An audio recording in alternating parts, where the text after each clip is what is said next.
This month, March 2023, we bring XSM Alpine, a short film featuring XSM using specialized rock climbing gear to propel down the side of a building and paint his three-letter. This approach to bombing is one not often taken. However, in recent years, it's become the method of choice for XSM. Using rock climbing gear originally designed for alpine climbing, where the aim is to reach the summit of a mountain, XSM is able to scale buildings and paint spots that would otherwise be physically impossible. Alpine explores the process of adapting rock climbing gear from the mountainsides to the urban cityscape of downtown New York. This short film also includes XSM speaking about how he learned to do this, where the idea originally came from, the process, fears, dangers, and more. The full video is now available exclusively via our Patreon. Members also gain access to our Patreon episode and video library, featuring interviews from Ichabod Y. Me, Curve TGE, Dessa MTA, Bat and Ola, Lex PMS, Cash 4, written interviews from Deceived Smart Crew, Cheek, and You Won't, and videos like All We Got Is Us 2, Jedi 5's You Win Some, You Lose Everything, Savvy OTR, and more. Blessings and thank you to everybody who supports the show in any way. Enjoy the episode. Peace. Hey, this is Claw Money, and you're listening to Angel and Z, sponsored by Art Primo. What is Art Primo, you ask? How dare you? Art Primo is a graffiti shop that was started by writers for writers in Seattle in 2001, and they have stayed true to their roots for over 20 years, offering everything from caps to inks to paint to refillable mops. They got nibs, they got jibs, they got caps, solids, zines, books, and more. And their how-to videos and YouTube channel are legendary. Art Primo strives to keep their prices low and quality high, hand pouring all of their mops and inks in their Seattle warehouse, shipping orders on the same day, and their site is a source of information for all types of writing tools. Tools for what? Tools for the revolution. So Matt Weber, thank you so much for coming on the show. Thank you for bringing us this gift, bro. I appreciate it a lot. I'm going to be looking through it profusely when you leave. So I wanted to get this started by talking about how you essentially come from a New York City that is not the one that we're living in today. You come from a place, like you speak about in a little paragraph you wrote, that it's just changed immensely. Back in '82, they didn't know about AIDS. Then in '85, there was the crack epidemic that was a part of life in New York City, where pretty much anything that wasn't locked down would get stolen. You talk about Reaganomics and how it created an issue with the cost of renting apartments in New York. Landlords trying to get rid of the people who have been living in their buildings for 50 plus years just so they could get $1,000 for a one bedroom apartment that in the 80s cost $200. You watched an older man who actually survived concentration camps, fist fighting with his landlord who wanted to sell his apartment. And it's really terrible to see what money can do to people and how money just became everything in New York City, and normal people could no longer live in Manhattan. And Mayor Koch is quoted saying that if you make under $50K, you have no business living in Manhattan. This is true, word for word. He said that, and it was pretty disappointing. But then along came Giuliani, and he was even more disappointing. Then Bloomberg came, and Bloomberg was obviously a billionaire. How do you get 3 terms? You're only allowed to have 2. So where did the third term come from? Well, he was literally rich enough that he was able to convince people to let him have a 3rd term. That's like unheard of.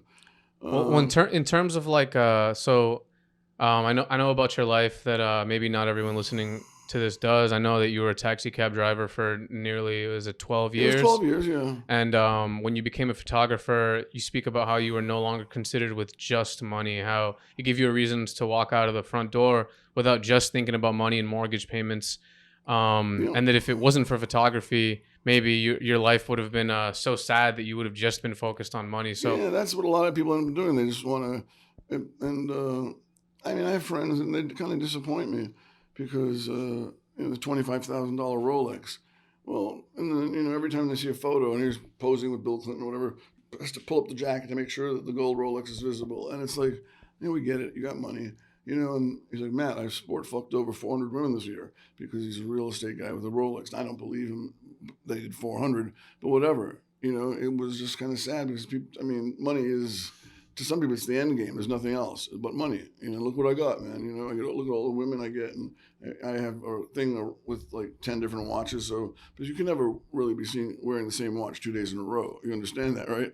I don't understand it, of course, but it kind of hurt me to see a friend of mine become who once upon a time was almost a hippie kid, just become so Wall Street and so fanatical about money, you know. And he started off with a Jeep.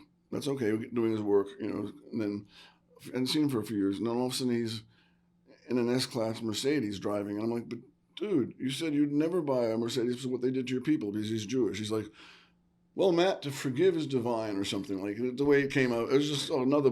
I mean, you said you would never do that because of the German, you know. But sure enough, he's there. He's driving a German car. Now he drives a Rolls Royce. Anyhow, to me, it's like, you know, insane to be driving around in a car that you could buy a house with that type of money. Yeah. Well, he did buy a house out in the Hamptons and all. He's done very, very well for himself. But it's pure money, and that's it, just money. You know. So how do you think about where does like money fall into place in your life as someone who it's almost as if you've put passion before that. I do. Money is necessary, and I have a daughter, and so I do have to. So basically, it just feels like online begging when I'm like, hey, I'm doing another sale. You can get my prints for $75, which I think they're worth more than $75, but I got to make the money. And if I sell 20 or 30 prints and have a sale, and then I have money, maybe I can pay my maintenance that month. It takes a lot of hustling, back and forth to the post office, and so I'm not complaining because the truth is that I did decide to sell the taxi medallion and just go with it with my photography, and that didn't turn out to be a wise decision financially, but it was a decision I made from my heart. I wanted to be a photographer. I was tired. The thing I didn't realize was I was already a photographer, and the taxi was taking me to 5 boroughs, different neighbors everywhere, and it was really enabling me to take a lot of great photos. So I didn't have to sell the cab. And in fact, had I held onto the cab, several years later, my townhouse on the Upper West Side sold for $310,000, which was nothing, and it crushed me because I didn't have any money. I sold the cab, twiddled away the $43,000 that was left, and I couldn't raise the money. Within 7 days, this guy in a suit came and shook my hand. I'm your new landlord, and it was just crushing me because I'd been in that building for a long time, and I knew that was like the one shot. The buildings were all $1 million and up, and this $300,000 price was like, it's just like it hurt, but you move on. I ended up getting a good buyout for the apartment, which was like a consolation prize. But owning the building, it sold for $310,000, and I think exactly 10 years later, it sold for $10 million. Which is a crazy amount of money. That's real money, $10 million, whether, you look at it or not, that's money. With that $10 million, you can end up with 3 or 4 or 5 brownstones, and mortgage them out, and that would even have been a fine thing, I don't know. I don't know the future. I wonder about this post-pandemic world because a lot of people learned they could work at home. They got their laptop right there, and whatever work they were doing in the office, they were actually quite capable of doing in their bedroom. I know people are doing that. So maybe, just maybe, that's the future. And you look at like all across America, you have shopping malls. But I don't know about this building, but in my building on the Upper West Side, everybody shops for shoes with Zappos, and they shop even at Costco online. And then Amazon, forget about it. As you know, they own the world. So every morning by noon, there's enough packages to fill this room. It's just like there's this gigantic pile of packages every single day. So rich people are like, why not just, fresh food, what is it, fresh or something, fresh direct or whatever. Fresh direct, yeah. Yeah, and I like to pick my steak. If I'm going to eat a steak, and there's always like 10 of them, there's always that one that looks better than the other 9. So I like to pick my steak, but these people don't care, and that's just the way it is. So, I see that maybe a lot of this brick and mortar stuff that was a way of life for hundreds of years may be sort of coming to an end to some degree. Think of all the empty shopping malls when you're upstate or going across country. They're just maybe there's a little Chinese restaurant that's still barely alive, and one of those dollar stores, and maybe one gigantic supermarket. But then all the smaller stores are gone. There's just no need for it. Even.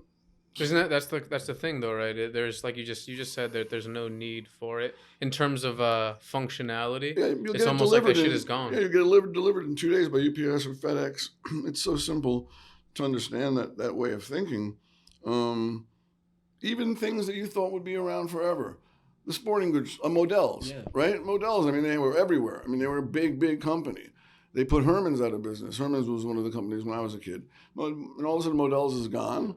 I mean, wow, you know. No, I noticed that, like, because I live in Brooklyn and they Mhm. had one in Caesars Bay, and when I seen that gone, I was like, oh, it's just That's that no, one no. going They out of were all over business. Midtown. And They're all gone, I and found it the was. whole chain was gone. I was like, dude, like Amazon, all these online Mhm. stores are taking over the world in a way, you know? And it's They like, have, and Amazon. I don't want to use the word evil because it's a business, and they're just doing what businesses do.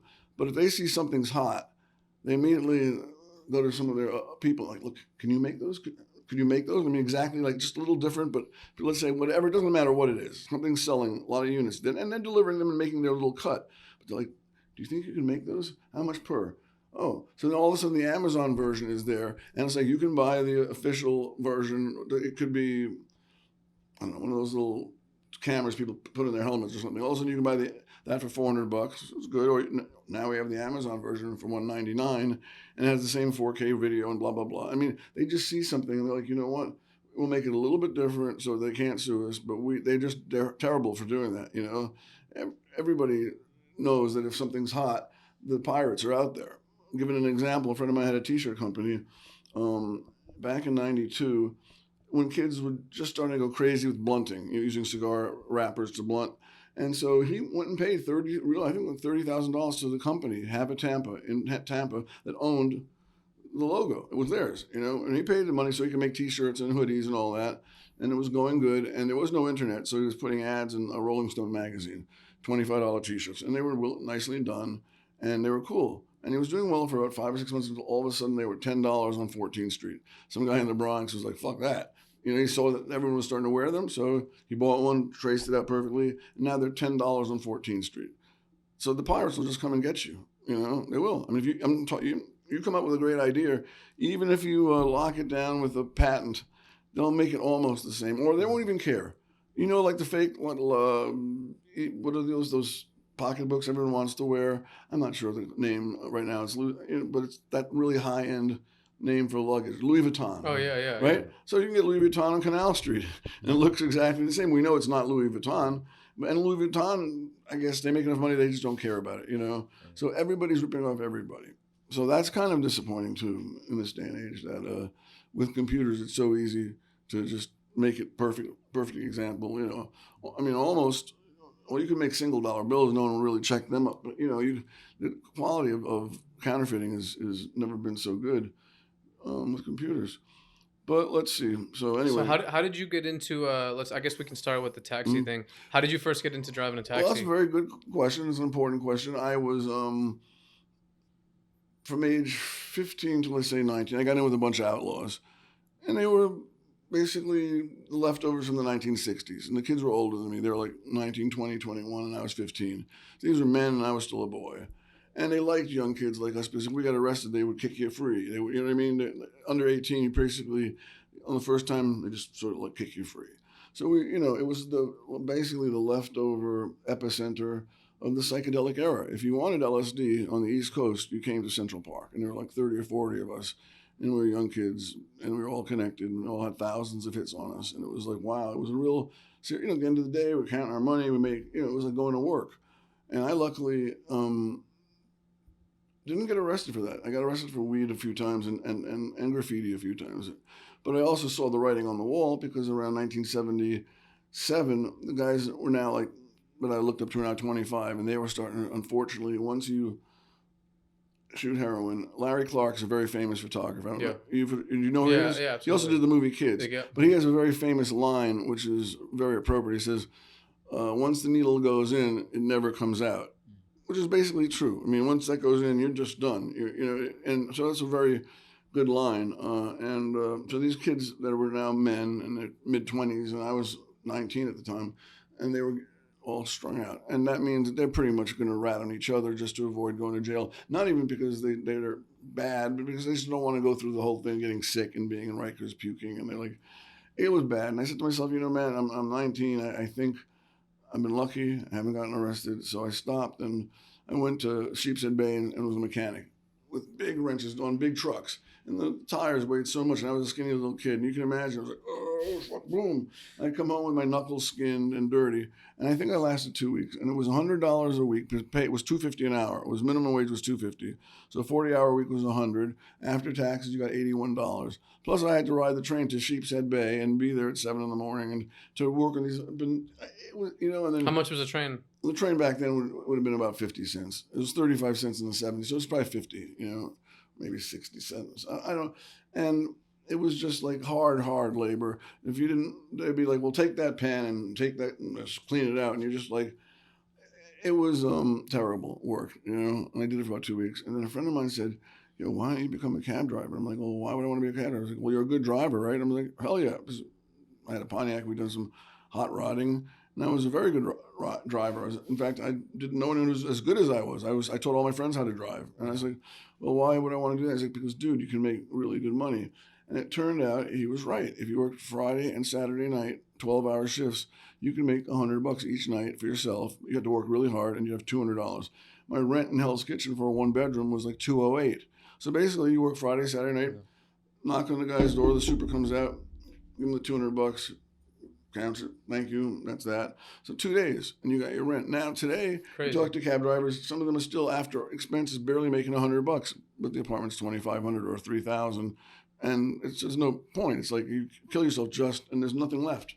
So it was a really good job back then. Well, you say $200 for an apartment in Hell's Kitchen is just nuts. Yeah, well, my friend paid I think $110 for four rooms, but that was on the worst block. That was on 49th Street between 9th and 10th. $110 for 4 rooms. If you saw a movie, Sleepers, that's not a bad movie for you to watch. It was Brad Pitt was in it. Kevin Bacon was in it. It was about some kids that grew up in Hell's Kitchen and all of a sudden found themselves in jail. They were just fooling around and pushing a hot dog cart, and all of a sudden went down the staircase and injured somebody really badly, and they found themselves in jail.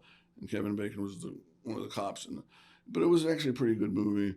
But that was. Well, you said that so in that quote I read in the beginning from that you wrote out, you said that then it cost they were fighting because he wanted to raise it to 1,000, which 1,000 for a 1-bedroom now I would consider a blessing. Yeah, it would be. But back then he actually didn't really want to. All he wanted to do was Mr. Markowitz, the Holocaust survivor, had been moved in 1956, and his rent was $56. That was easy for me to remember, right? A nice big studio, big beautiful studio with a fireplace and everything. And the landlord got really angry. I think he even had a pole, and he was trying to hit him because he wasn't saying, I want the apartment. I just want you to move across the hall to the other apartments. One was rent controlled, right? And one was rent stabilized. Now you get rid of someone who's rent stabilized, you can only raise it 4% or 2%, but rent controlled apartments, and that meant you were in the apartment before 1971. I know this was my parents moved in their apartment. There's a whole different rule, and if you have a rent controlled apartment, you can raise it straight to market. So what he was saying was like, look, just move into that apartment there. I'll paint it. I'll make it nice. And Mr. Mark was like, no, I've been living here since 1956, and this is around early 80s. And he's like, get away. And the guy was like, started with some sort of like broomstick or something. Because he was like saying, I'll make the apartment nice. Just please go into this other apartment, because he could rent it out, the rent controlled apartment, for $1,000. And that Mr. Marcus had every right to say, no, I don't want to leave. And he didn't. And he ended up living there until 2007 when he finally died. And he was a nice man, and he told me stories. And, I was born 13 years after World War II. But that doesn't mean I'm not fascinated with, we all are interested in certain things that happened before we were born. And I like watching war movies. And he gave me a story. Since I have time to talk, I called it the Apple story. And you can just picture it as if it was in a movie. Guys, he was in a work camp. So he wasn't like in a concentration camp. He was in a camp where they gave you like a little piece of crust or something, and you're supposed to work all day splitting rocks and making way for a new railroad track. Hard labor for nothing but maybe a little piece of bread if you're lucky. He came out of that like 90 pounds, and he was a wrestler and a big, strong man, but he was down to like 90 pounds. So the Apple story is there's all these poor guys working, splitting rocks and whatever, and the main SS guy gets a nice shiny apple out. And these people are starving. They see the apple, and you can just imagine. And he starts polishing and everything. Then he puts it down in his chair, and he walks away. And this is like, it's so evil. He knows when he comes back, the apple's not going to be there. He's going to start shooting people. Well, that's right. You guessed it. So he's like, so what happened to my apple? Jeez. No one says anything. And he walks over to this guy with the Luger and just drops him. Okay, who's next? Who stole my apple? And the guy realized that everyone was going to get off until somebody came. And so the guy who actually took the apple said, "I did, sir." And he's like, "You know that's wrong. You know stealing is wrong." And right between the eyes. And so now back to work, guys. But at least the guy went and took the bullet because he realized he was going to keep dropping people until somebody came out. So the guy who had the apple got to enjoy the apple for about 5 minutes before he was dead. It's just like the idea of it, like he had nothing to do. Yeah, little games. Like, and there was a book I read, and you never know if everything's true, but it was nonfiction about some nurses from Australia, and Australia had a small but presence in the South Pacific, and a lot of movies have been made about the Japanese, and you actually want to find yourself, if you're like an American and maybe you have stripes or whatever, you want to end up in a German prisoner of war camp, not a Japanese one. The few movies about the Japs are incredible. So this is another story. Just can't believe human beings are capable of it. The guys have all these nurses, maybe 10 of them. It's like, now they see that there's a shark circling in the waters, the South Pacific. Now go swimming. They're like, "Are you kidding?" And he like shoots one of them in the ankle so she starts bleeding. Swim, swim. And if she comes out, they just shoot her. Boom, he drops. "Now go swim, swim." And they're like, "Well, he's got the machine gun." And so they start swimming, and the shark comes in and starts eating them. And they say, "Fuck that." And they come out and they just start shooting them as they come out of the water. Because I told you to swim. Because he wanted to watch them get eaten by sharks. I mean, imagine enjoying that, watching sharks eat these women. And I'm like, just reading it, and I'm like, holy fuck, there's no reason for me to assume it didn't happen, I don't know. I mean, well, the famous book about one of the famous books about that era, meaning like the Auschwitz era, is by Primo Levi, "If This Is a Man," and like that's a good title. That's like the original title was "If This Is a Man," but then when it got printed in the United States, I believe they changed the title to "Survival in Auschwitz." Wow. Because no one would understand. It's not like in your face. Like, what is "If This Is a Man" about? But he named it "If This Is a Man" because it's like, look at what people are capable of. Like, it could happen again. And I'm Schindler's List. If only Steven Spielberg had done one movie in his life, and it was Schindler's List, he would still deserve mention in for Hall of Fame of that one movie. I mean, you've watched it, right?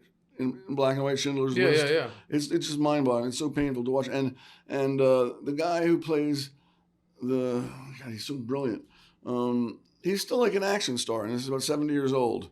Big, strong Polish guy. He's in a lot of movies. Famous guy. His name will come to me. But he was a young Nazi officer in the movie, and the details, and oh my God. And he played Oskar Schindler, and a guy who saved hundreds, if not thousands, of Jews. Mm-hmm. And in the final scene in the movie, he realizes, he looks at his car, he's a fancy car, and he starts weeping.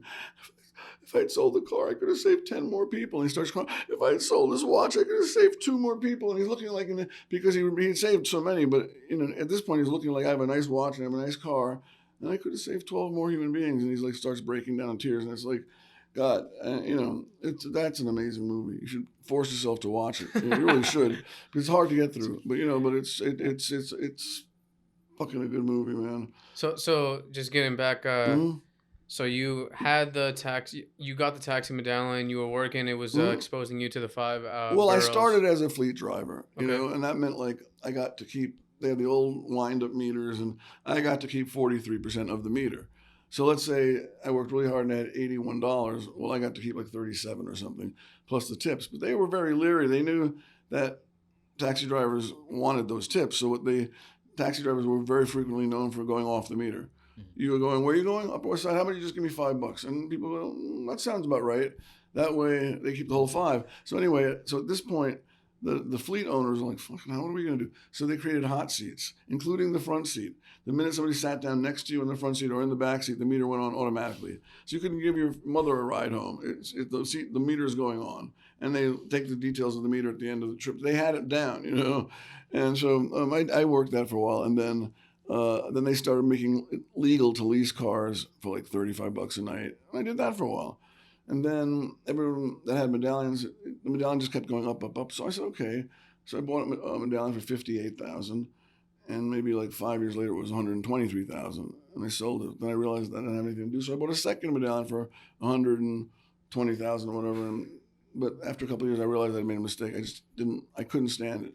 I was looking for photographs. I wasn't even looking for people waving. I just wanted the next photo, not the next dollar or two.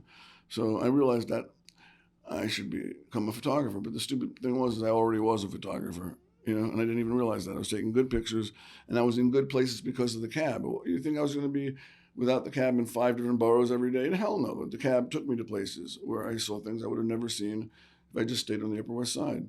So it was very kind of a good thing, and I should have kept it. But that is the problem. Some people look back, and I have a bad habit of looking back because I just had a lot of opportunities and I made a lot of mistakes, And So why exactly the first time that you sold it? well, I was already sick of it. I'd already been in the business. I'd already been driving for like 9 or 10 years. The second go barely lasted 2 years. I was like, I just couldn't go out the door. I was like, I want to watch Don Mattingly in the Yankee game. I don't want to waste my time with this fucking cab. It's money. I don't care about money. It was stupid of me. See, I was also spoiled by the cheap rent. My rent was back then. It was around $365 a month for a garden apartment, and I was like, God, I was lucky. That's all. I was lucky. I had a very affordable apartment with a backyard. I had no interest in being out there driving anymore. But the other problem was I'd taken a lot of photos of Times Square and whatnot, and you never realize how quickly the city will change. Maybe 20 years from now, when you guys have gray hair, the city will look different in a lot of ways. I don't know how, and you'll be like, wow, he was right. I should have maybe taken some more photos. I should have gone to Times Square every night and gotten to learn the names of the prostitutes, taking photos of them, gotten into doing more deep work. I mean, I got great shots of this whole city, but I didn't do investigative type photojournalism because that wasn't my thing. But it should have been. I should have taken it seriously, not realizing that in 5 or 6 years everything will be different. Giuliani cleaned up the city in like literally 5 or 6 years, everything was gone. So that's the kind of problem is that looking back, you're always going to have those opportunities that you could have, would have, should have done. How you respond to it's important. Me, I sometimes waste too much time thinking of what could have been, because that's just unfortunately the way I'm wired. I'm like, God damn it, you had that chance, you had that chance. I had the chance to photograph this play called Rent, and Rent was on Broadway for like 15 years. And the guy died on opening night. So I would have been the only one to have photos of the whole original cast working with the original director, Jonathan Larson. And I was like, but it was down in East 4th Street. And I saw the play, and it didn't do that much for me. But it turned out to be a great play that lasted, 15 years, a long run. And I could have been the only one to have photos of the original cast with the original. I was like, I've been on the street so long. The idea of these kids on the street didn't wow me, but it did wow the people coming in from Kansas. They were like, wow, that was what it was appealing for, not just somebody who'd been on the street a lot. So I, made a lot of stupid mistakes. I've also done some good stuff. Like I said, I've accomplished so much more than I ever thought I would. But when I look back at everything, I'm still disappointed because I could have done so much more. It's like the half empty, half full thing. That's what it's like. Yeah. So what do you think about do you value money more now No, than you did when before? As you get older, it means less and less because it can do less and less for you. You can't have any pleasure. Once you get to the point where you can't really do much, you're not going out with women or whatever, and you get old. Like you see an old man sitting on would he like money? Maybe he would have fun going to Atlantic City. Some people like to gamble. But it ain't going to make him able to have, become a young man again and have all these women when you're 80 or 90 years old. And I feel my own urges getting less and less because just you get old. It's, I'm diabetic. That's fucked up. How did I get diabetic? It's Haagen-Dazs. I love Haagen-Dazs. And I would never put it away. I'd say, well, I'll save the second half for tomorrow. And then I'd be like, and I'll take another bite. And all of a sudden it's gone. And it was it was $2 a pint back then. I was just like, every night just eat a pint of Haagen-Dazs, get a little fatter. And then all of a sudden one day they tell you, hey, you're type 2 diabetic. And I'm like, what? I was never pre-diabetic. They just told me you are diabetic. And I was like, oh, fuck. And that led to a lot of foot pain. And then there's also arthritis. And you just get old, it sucks, It really, really sucks. My parents are 84 and 85, and they're going through lots of bad stuff. I'm 63, so my father always said, don't get old and don't get married. Well, of course, I'm getting old, and I did get married, and it was ended up with a terrible divorce, a woman that he was right about the marriage part. But I got a 19-year-old daughter right now, and I'm proud of her. So she's a lot more than a consolation prize. She's great. But nonetheless, the marriage part, I could have done without. So I get rid of the taxi cab, and I suddenly realized I still need to make the money. Yeah. So I have maybe a little more space than this, and I buy the umbrellas with the strobes, spend a couple of grand on a good system, And but I don't know how to do makeup, so would need someone else to do makeup. So I'm next to a dog place that rents. I mean, like with cages, your dog can spend the night. It's like a dog hotel. It was called Yuppie Puppy. So he's like, man, why don't you photograph? I was like, okay. So he'd bring the dogs over. I put them down. They never. I make this really like sharp, loud sound. They all go like that, and I push the button, and the strobes would fire, and I get these really great quality pictures of these dogs that were frightened, and even cats. Are you kidding? You can't tell a cat what to do. They're like, that one moment they freeze because they've never heard like this loud duck call or whatever. And so I started doing, and of course, babies and actors, and it was a studio. The problem was there were people doing headshots for as little as $35. 3 rolls of film. I mean, there was $2 a roll for film. The profit that was left was maybe $20. I don't know why these people sold so cheap that I couldn't really make any money. I was charging $65 for pets. And anyway, it was boring, and it didn't make much money, and that was not the answer. But I gave it a shot for about a year, trying to photograph people and pets and babies and all that. So that wasn't so good. People, even today, say the New York Times barely pays like $400 a day. And that's if you're able to get in to work for the New York Times. And then there's taxes and expenses, and it's not that much money. But back then, I couldn't seem to land the right job.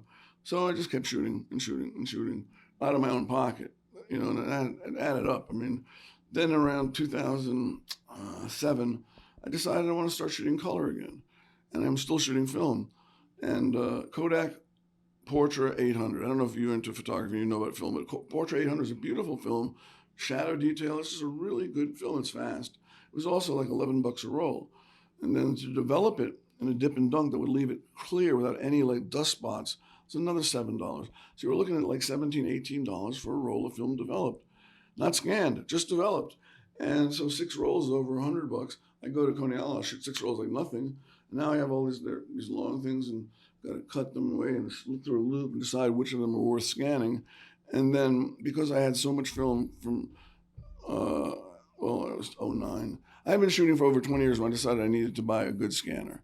Not a $200 scanner, a really good scanner. So you bought a scanner that's worth more than so many cars. Yes, I mean Imicon. And the Imicons today sell for $30,000. Back then they sold for $20,000. And I found one. I said I was a student, and somehow I got it shipped to me for $15,000. I still have money on my credit card for that. But Imicon is an amazing scanner. And it scans at 8,000 dots per inch. And you can't argue with that. It's a really, really good scanner. So yeah, and then I'm saying to myself, damn, I'm spending $1,000 a month on film. And, that just, something had to give. So I talked to a good friend of mine, and his name is Mike Peters, and he had already gone digital. He'd had the Hasselblad and done great work with the Hasselblad, but he also realized that you can do amazing work with digital. I didn't know that. So he showed me the ropes. I've had 4 or 5 digital cameras now, and he was dead right about it. You can do, in fact, at nighttime, like I said, late at night, you can do things with a digital camera you can't do with film. They're just very good for shooting in the dark. And I get 2,700 plus raw, full resolution, high resolution shots on one 64 gig card. That's 2,700. You imagine that would be like 85 rolls of film or something, And you can use the card over and over again. Yeah, over. Right. So there's no competition with that. Now all the young kids your age are all shooting film. Yeah. They say shoot film, stay broke. I don't understand it because I did so many years with film, and there was no other game, so you just shot film. But now there is a choice that will save you lots of money and actually enable you to get better photographs under certain circumstances. Well, that's actually something that I was thinking about and wanted to talk about is why did you stay in film for so long when it's just an ongoing cost, whereas with digital you take that away, and especially now that I know that you use some digital now with like mirrorless and all these options. There's DSLR, there's mirrorless, there's like a lot of stuff. I know. Well, you back can then, even recreate the look of film. I know, but I was sort of married to film. I'd learned it. I'd done it. On 9/11, I was still shooting film, and then I had a dark room. And when I looked for my apartment, because I got paid to leave the building, and I had a decent amount of money, and I told her I have to have an eat-in kitchen. I wanted a backyard, but I had to have an eat-in kitchen. This might almost count, this room. And it was 8 by 18. I couldn't have a kitchenette. I needed to have a big giant sink. I needed a table for my enlarger. I needed a place for a dryer. I needed a big full-size room for a kitchen. And so when I finally saw one, and it was 2 blocks from my parents' house, and it was 2 blocks from where my ex-wife lived, and my daughter was living with her, but it was a 3-bedroom apartment, so my daughter had the room there, and I was like, man, I got to take this apartment, even though I wanted a backyard. You could only hope for so much. So then after about 6 years, all of a sudden the film didn't seem as important because it seemed insane. It wasn't that it wasn't fun or it wasn't good. It just seemed insane. I'm paying $1,000 a month. I don't have it. I don't know what I'm doing. Why am I mean, what the hell am I even thinking about? Going into debt so that I can shoot film? That's what was happening. I was basically touching money I thought I wouldn't have to touch to just keep buying film, and especially color film at $11 a roll, If you think about, like, let's say, I know this is just like a make-believe scenario, but if you were to put on one side all the money spent when you buy a film, let's say a film SLR, and then all the film you buy for it, and all the money you spent developing and scanning, and then versus when you buy like let's say a high-quality mirrorless, on all the money spent, just say only to make the photo a reality, it would probably be astronomically larger on the film side. You're right. I mean, this camera, it's actually crazy. 1,500 new, but I got one for 700 waiting for me in a box in mint condition. The cards cost $19, and that's it, basically. I mean, I have a Macintosh just like you do, but when I thought of like buying an AE1 for $150, and even at $2 roll for the tracks, and maybe another $1.75 for the developer and this and that, it still had a way of adding up. At first, it was probably like $1,000 a year, but then there was paper. If I got a good shot, it was before scanning. You had to make prints. So I have boxes and boxes and boxes of silver prints, which hypothetically are valuable because I'm not going to do them anymore. And museums consider silver gelatin prints the shit. They're just more valuable for whatever reason. So that's nice, but I have to establish the value somehow. I mean, right now it's like a lot of people, like young kids from your generation, know who I am, but the older people in their 70s who run the museums, the curators, they're more into art photography than they are street photography. But the funny thing is Robert Frank was a street photographer, and he was very talented. And his book, The Americans, is considered the greatest book ever. And his 16 by 20 prints are selling for $50,000, $60,000 for one print. So, and he's a street photographer. So when they look, well, we're really not into street photography, unless you're a Robert Frank, in which case we drop to our knees and do unthinkable things for one print because, $60,000, I might even, you know what I mean? It's like, so fuck you with your whole thing about like, we don't do street photography. Unless it's one of 2 or 3 people. Andre Cortez was shooting street photography in 1918 in Hungary. He's another one. There are exceptions to the rule, but otherwise, we don't do street. No. Just art photography and important street photography. It's crazy. I was handing my first book, The Urban Prisoner, to a guy on 57th Street, and he was the guy at the desk. He wasn't the owner. And then he went to the owner and heard him whispering, "It's just street photography." What do you mean it's just street photography? It's my book. It's like 20 years of my life, but that's what, meaning like, here, don't worry about it. It's only street photography. I don't know how it got such a bad rap when at the same time such important photographers, Winogrand is another one. I mean, and it's also very difficult, and the situations you put yourself in. Yeah, I've been threatened hundreds of times. I've only been really assaulted once, and. So what happened when you got assaulted once? No, it was stupid. I was stupid. I mean, I like photographing fist fights. You'll see a few fist fights in my book, and if you go online, you'll see I like action. But this guy, I don't think he was drunk, but he was very angry at his wife. He was punching the BMW with his bare hand, and that's like, he's punching a car, boom, really hard. I'm like, so I'm trying to it was nightfall, and I was not getting.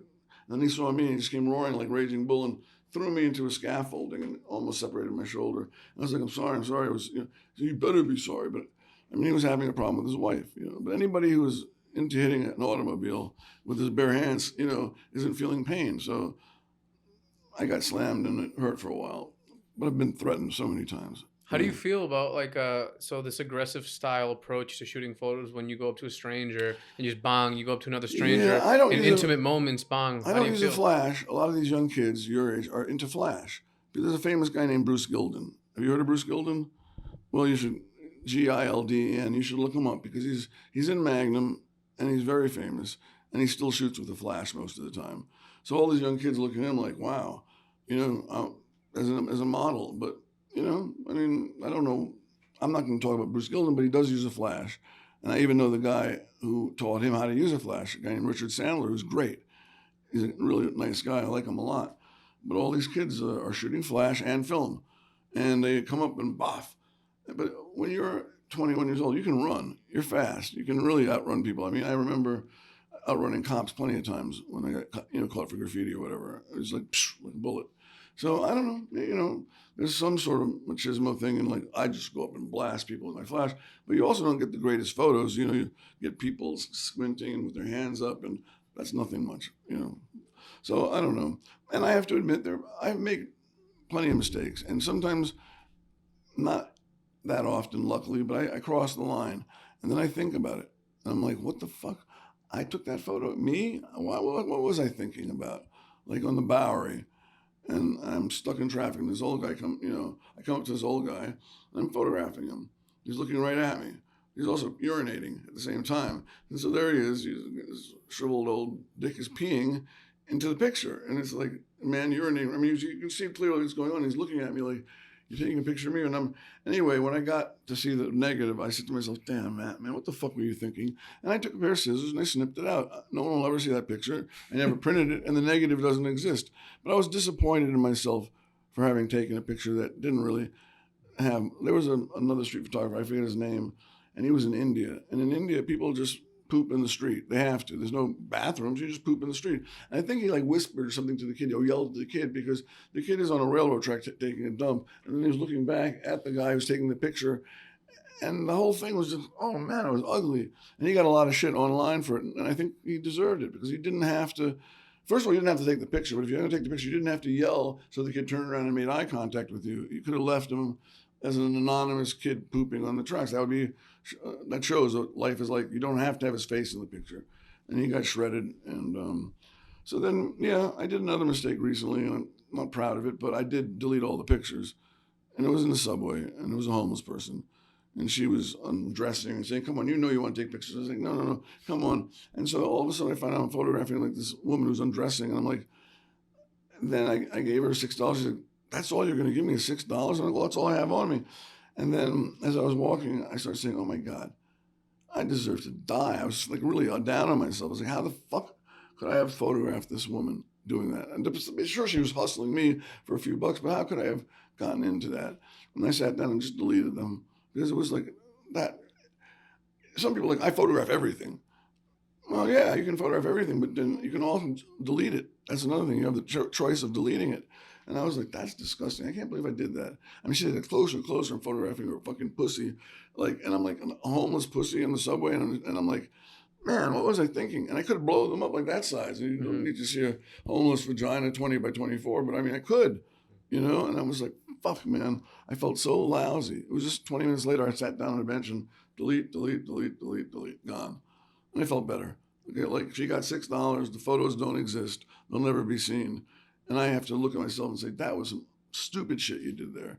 I should have just given her $1 or whatever and been on my way, But I got suckered into it. Well, certainly never photographed a woman doing all these things. And, other people have done it. Famous people have done it, photographed homeless people in the subway and doing things. I hadn't done it. So you've seen some crazy stuff while you've been out shooting. Before I had the camera is really when I saw some stuff in the 70s. Oh, man. And which led me to like driving a cab saying, wow, I wish I had a camera. Wow, I wish I had a camera. This punk rock couple is fucking on the hood of a car. Wow, I wish I had a camera. 20 minutes later, after getting gasoline on Houston Street, I came back to see what they're up to. And the girl was on her knees blowing his friend. Broad daylight. It was like 6 a.m. And I was like, my friend was like, can you believe it? I was like, no, I should have a camera. And he's like, yeah, you should have a camera. And, I thought about it. I mean, it was really just too much to believe, so, you got to have a camera. Then I saw like a knife fight under the Port Authority. Now with film and Triax, it would have been very difficult to get anything clear. But even if it's blurry and you can see the reflection off the blades, like too blurry, but you realize, wow, they're actually having a knife fight. Because both sides are scared. And you don't want to make a mistake and then get sliced open. So they're both like doing that, But just the reflection off the blades with these two guys facing each other would be like epic because I've never seen a photo of a knife fight at night in New York City. I haven't seen that. I mean, I've seen it, but I haven't seen a photo of it, and I wish I had had a camera. Because imagine taking that photo. You gotta Yeah. be ballsy to go up in No, there. not and in the take that cab. photo. You know, in the cab, I'll run them over if I have to. I was young, Yeah. and I was never scared of, a gun would, I was at gunpoint a few times. I mean, I just, in the taxi. So then on August 6th, 1989, I decided to leave my house intentionally without a camera. So today, I'm not going to live vicariously through other people. It's August 6th, 1989. About midnight, I'm dropping my friend off on St. Mark's Place, and I see a garbage can fly over my hood. I'm like, oh, that's weird. I got to the corner, and I see this cop wailing on this guy. He's like, please, and the guys, in those days, they didn't take 8 cops to pin you down. They just whipped out their nightstick and started cracking skulls.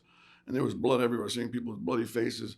And this guy was in it, boom, boom, boom. And I'm like saying, I can't, this isn't happening. I'm in the middle of a riot, and I don't have my camera.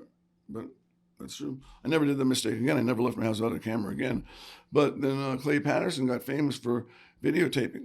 It was the Tompkins Square riot. It's famous. And Clayton Patterson, a guy who lives in the Lower East Side, got famous for videotaping that. So in one of his scenes, I see it was on Channel 2, cops railing on this guy. And in the background, there's a taxi cab, medallion number 3A35, that's me.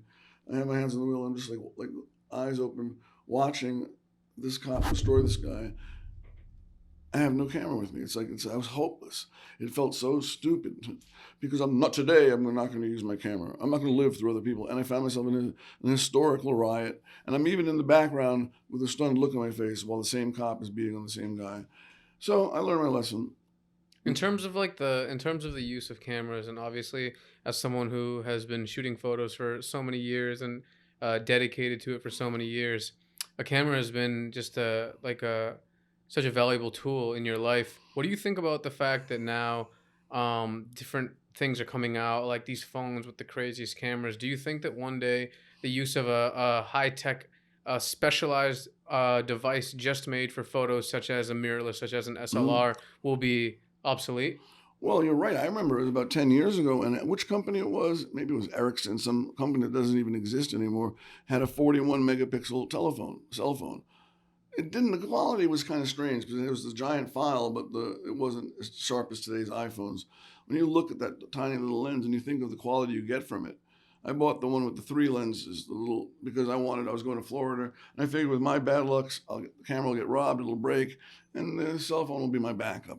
And I was doing a street photography convention. I never do stuff like that, but they offered to pay my expenses. And I was like, well, damn, I've never been to Florida. And this is right before the pandemic. Like when I came back in early January, that was just when the first people were discovering, COVID.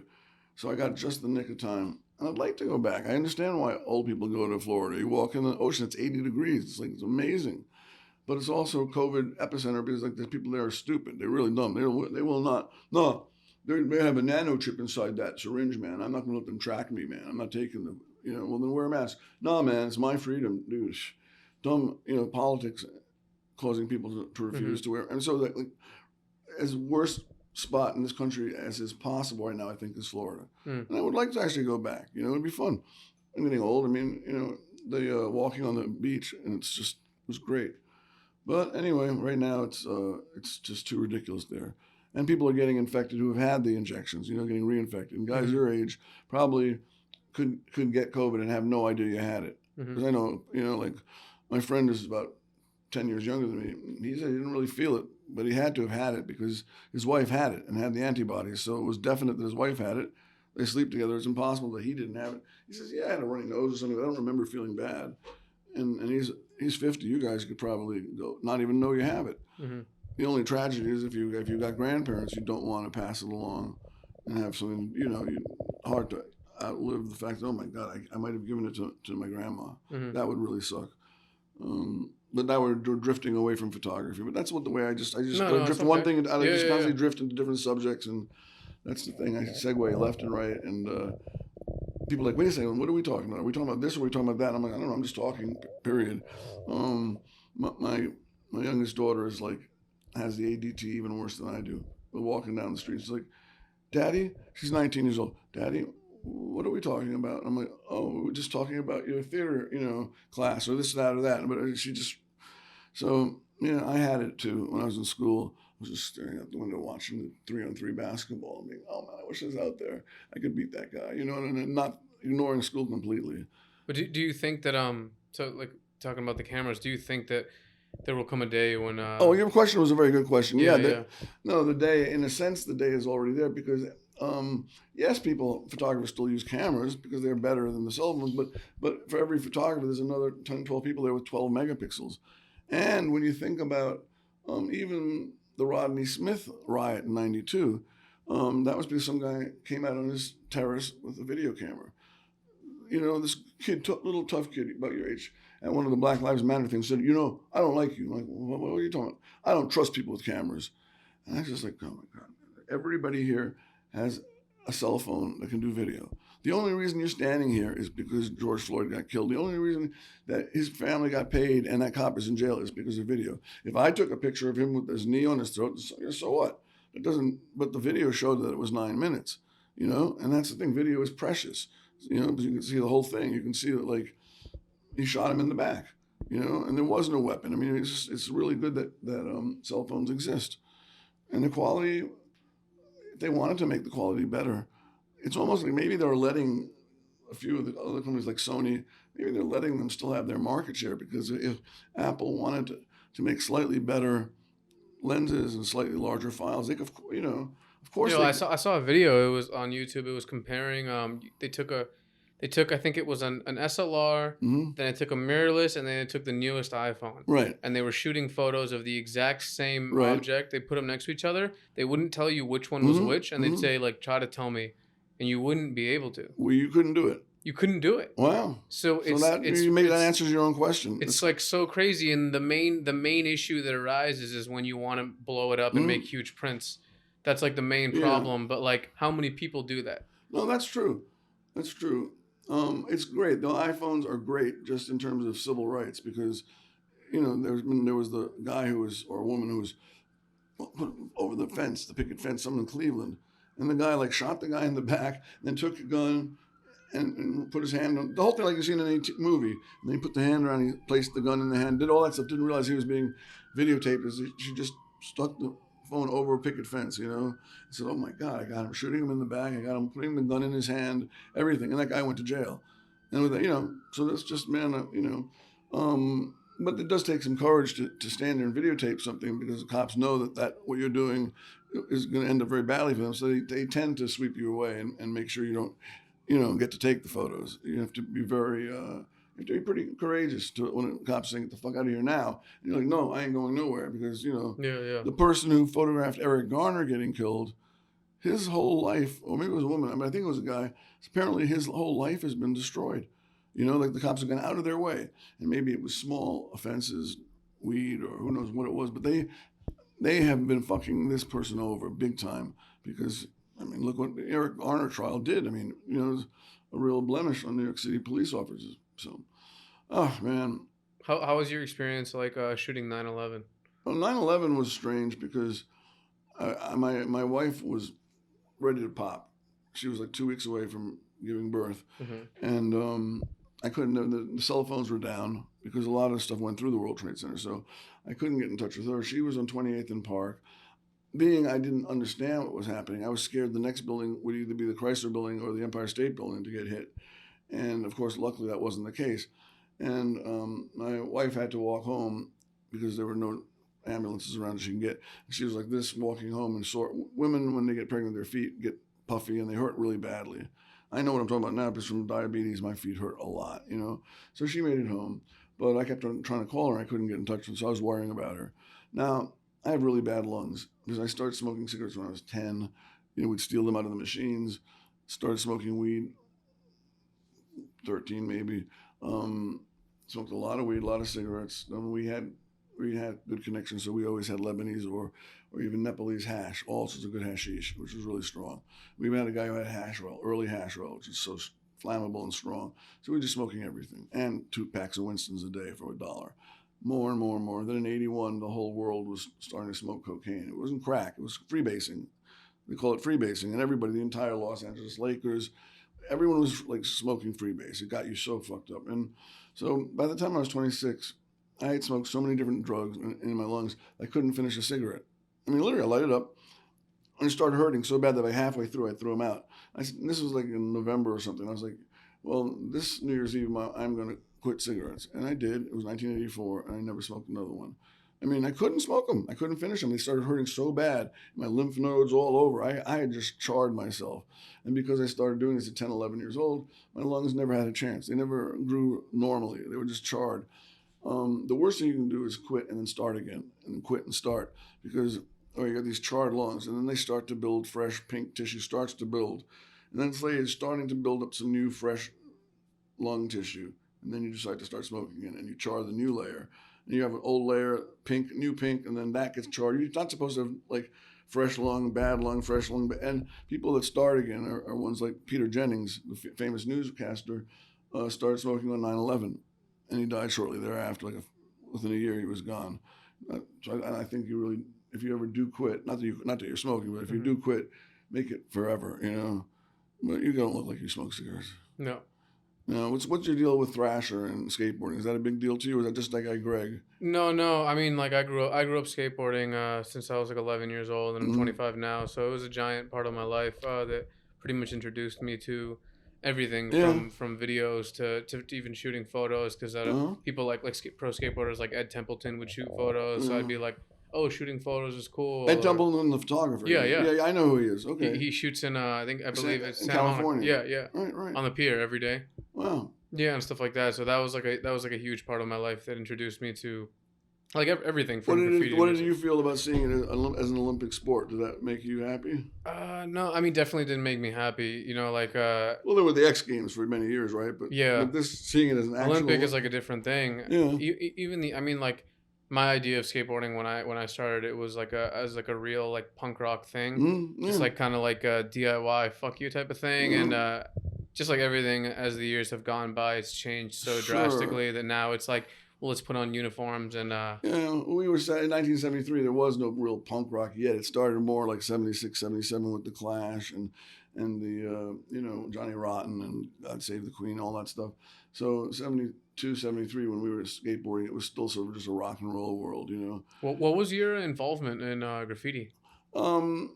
I did it for about 3 years. I luckily got one of my pieces that was on the side of a number one train was photographed by a guy named Jack Stewart, who was pretty famous. He's not alive, but he was a famous early school graffiti photographer. Henry Chalfant and Martha Cooper started about 5-6 years later. And I know them both. I know Henry very well. But I had to quit. I quit in 1976 because I turned 18. I had 3 graffiti arrests and like at least 3 reefer, meaning weed arrests. And I was like, okay, I've been arrested. They're going to see a whole bunch of silly little arrests. But the next time, they're going to send me to the Tombs. And I'll be in there with the big boys. And I was a skinny little white kid. I did not have any interest in being in a real prison, even if it was just for overnight. You know, I didn't want to do it. So I said, you know what? Plus, I was tagging on Radio City Music Hall, and I knew that tag would be cleaned off by the next morning because it was Radio City. And I don't know what was I even thinking. And I was like, I'm just done.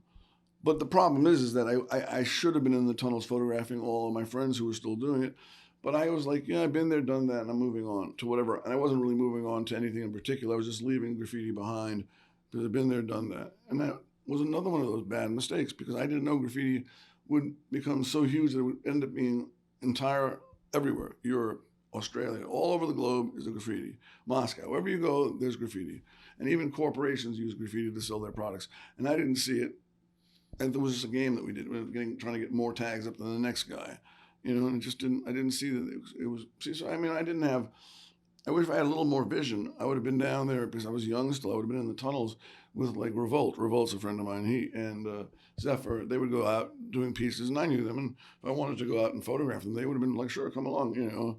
And I just didn't understand that graffiti, what a gold mine, because the people that did photograph the early stuff make money. Now, Flint, the guy I was talking about briefly, F. Flint, like my man Flint, he photographed in 71 when he was in art and design high school. He photographed in black and white.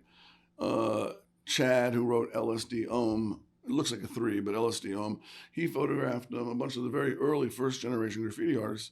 And he's finally, I think, going to do a book. I've been bothering him for like 15 years. He has the earliest body of work about graffiti. This is from 71, 72, before the guy, Jack Stewart, who photographed my piece, before anybody. He was in high school and he was a dabbling photographer. I guess he had a Nikon or a Canon, and he went out and shot black and whites of. It's just this is a very valuable body of work, because you could say here it is, the oldest photographic body of work on graffiti. Incredible. And I keep saying we're going to do the book. Look, I'll scan the negatives for you. I'll even put in a few thousand. I'll do whatever. I'll make a print so we can have a special limited edition, because Chad, was a handsome guy, blonde, long blonde hair, and he tagged a police car, and I was standing, like, leaning against the police car with the fresh tag on it. And it's a great photograph. And I'm like, come on, I'll do those. We'll sell the limiteds for $300 a pop. It's just like very easy. It's so historical. It'd be so easy to sell. And he's like, you're right. We should do it. He's been telling me that for 10 years.